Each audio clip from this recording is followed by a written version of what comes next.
Our next topic is the clinical trial. Clinical trials are experimental studies involving humans, and they compare the therapeutic benefits of one treatment versus another treatment, or of a treatment versus some placebo. So, what are the characteristics of the highest quality clinical trials? Well, they should be randomized, controlled, at least double blinded. And by that I mean neither the patient nor the investigator knows whether the patient is in the treatment or the control group. So, how can a study be blinded? Well, when the study is single blinded, the patient doesn't know if the pill they got was the real drug or the placebo.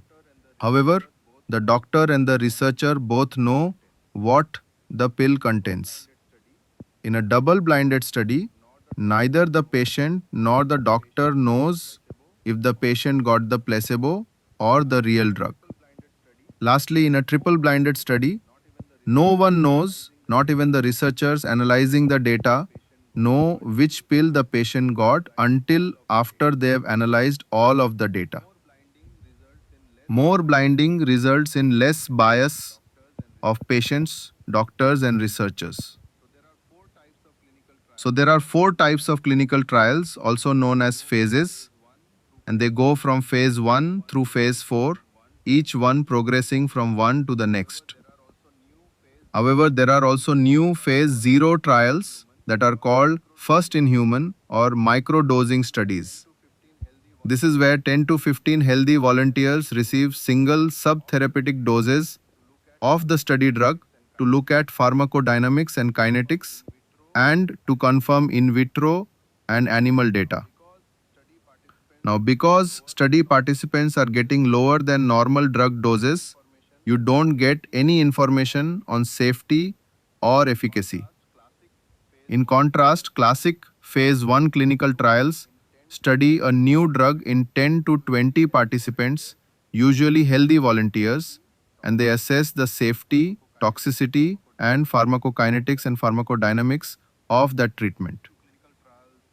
Phase 2 clinical trials study a small number of patients, usually on the order of hundreds, with a disease of interest, and then assess treatment efficacy.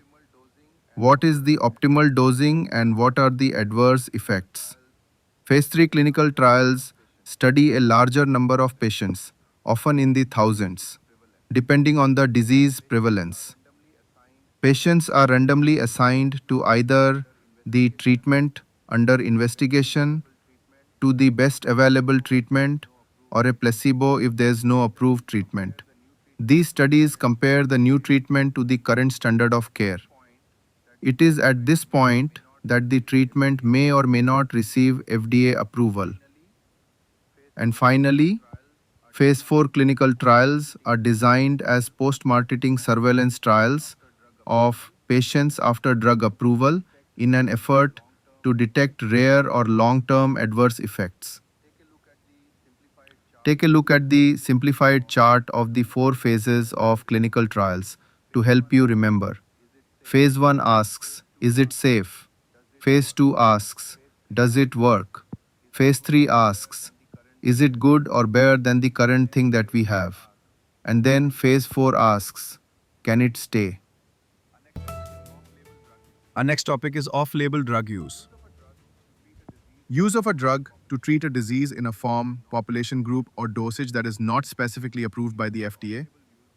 Reasons for off-label use include treatment of an illness with no approved pharmacologic treatment, or exploring alternative treatments after failure of approved options. Example: use of tricyclic antidepressants for treating neuropathic chronic pain.